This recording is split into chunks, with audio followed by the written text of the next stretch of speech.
আসসালামু আলাইকুম এভরিওয়ান, আমার চ্যানেলে স্বাগতম আপনাদের। একেবারে দোকানের মতন পারফেক্ট রসমালাই আজকে আমি আপনাদের বানিয়ে দেখাবো, নরম তুলতুলে।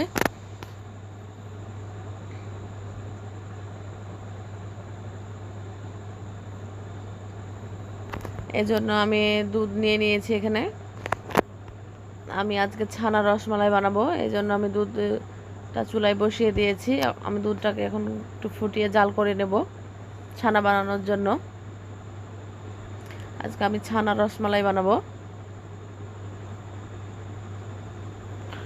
অবশ্যই আপনারা আমার চ্যানেলটাকে সাবস্ক্রাইব করবেন এবং লাইক করবেন, কমেন্ট করে জানাবেন কেমন হয়েছে।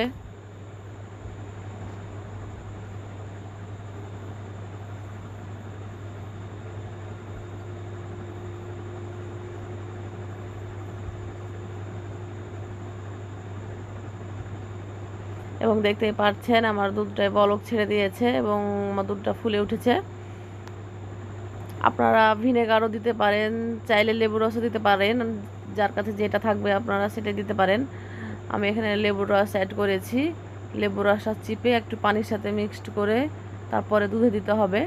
এবং দেখতেই পাচ্ছেন আমার লেবুর রসটা দেওয়ার সাথে সাথে কীভাবে দুধটায় ছানা কেটে গেল।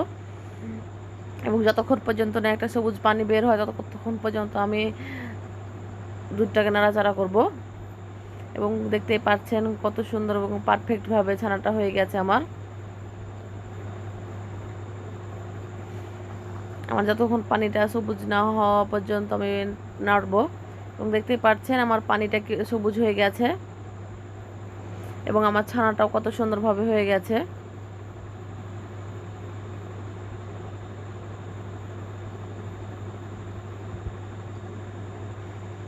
আমার ছানাটা তৈরি হয়ে গেছে, এখন আমি নামিয়ে নেব।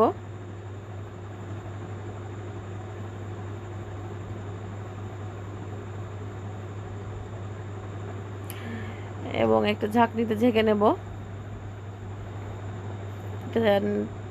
এটা তেনার সাহায্যে আমি ছেঁকে নেব ছানাটা এবং ভালোভাবে ধুয়ে নেব। এবং দেখতে পাচ্ছেন আমার ছানাটা কত সুন্দর হয়েছে, দেখতে পাচ্ছেন কত ঝরঝরে হয়েছে। এখন আমি ছানাটাকে কিছুক্ষণের জন্য মথে নেব এবং একটা নরম, যতক্ষণ না পর্যন্ত ছানাটা নরম হচ্ছে ততক্ষণ পর্যন্ত আমি ছানাটাকে মথবো। ছানাটা কিছুক্ষণ আমি রেস্টে রেখে দেবো এবং রসমালাই বানানোর জন্য আমি রসটা বানিয়ে নেব এখন। এই জন্য আমি চুলাতে প্যান বসিয়ে দিয়েছি এবং একটু চিনি নিয়ে নিয়েছি। চিনিটাকে আমি এখন গলিয়ে নেব। চিনিটা গলিয়ে নেওয়ার একটাই কারণ, দুধটার কালারটা সুন্দর আসবে এবং দেখতেই ভালো লাগবে।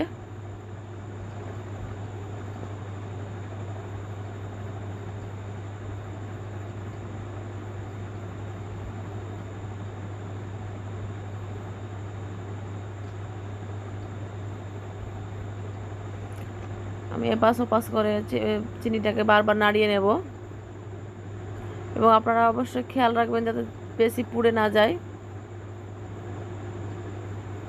এবং আমি দুধটা দিয়ে দিয়েছি, আমি দুধটা কিছুক্ষণ জাল করে নেব।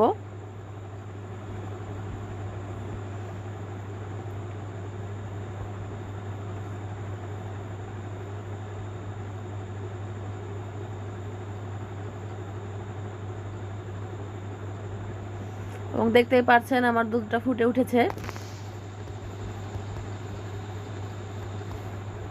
আমি চুলাতে দুধটা বসিয়ে দেব এবং মিডিয়াম টু লোয়ে রাখবো আঁচটা।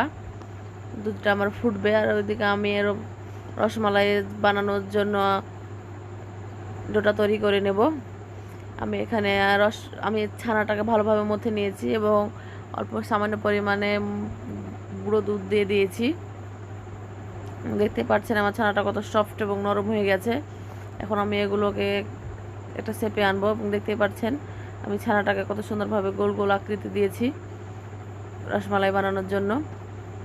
এবং এখানে আমার দুধটা ফুটে গেছে, আমি এখন রসমালাইগুলোকে দিয়ে দেব।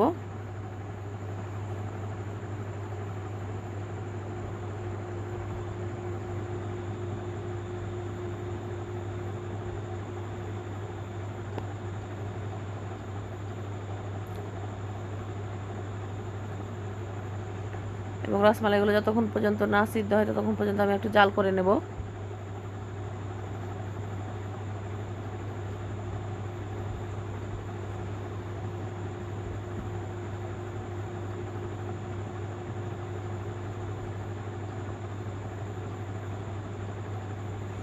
আমি কিন্তু অফ ক্যামেরায় দুধে চিনি দিয়ে দিয়েছিলাম মিষ্টির জন্য।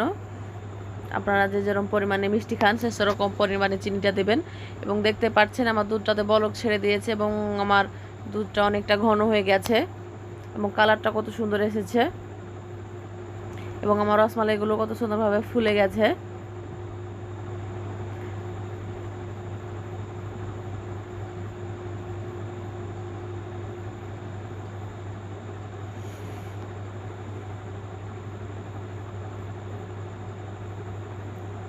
এবং দেখতে পাচ্ছেন আমার রসমালাইগুলো কত সুন্দরভাবে হয়ে গেছে এবং রসমালাইয়ের আমার একটা কত সুন্দর স্মেল বের হচ্ছে এবং কালারটা কত সুন্দর এসেছে।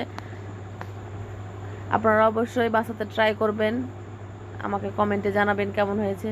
এবং দেখতে পাচ্ছেন আমার রসটাও কত গাঢ় হয়েছে এবং খেতে অনেক সুস্বাদু হয়েছে। আপনারা অবশ্যই বাসাতে ট্রাই করবেন। আজকের মতো এখানেই, আল্লাহ হাফেজ, বাই বাই।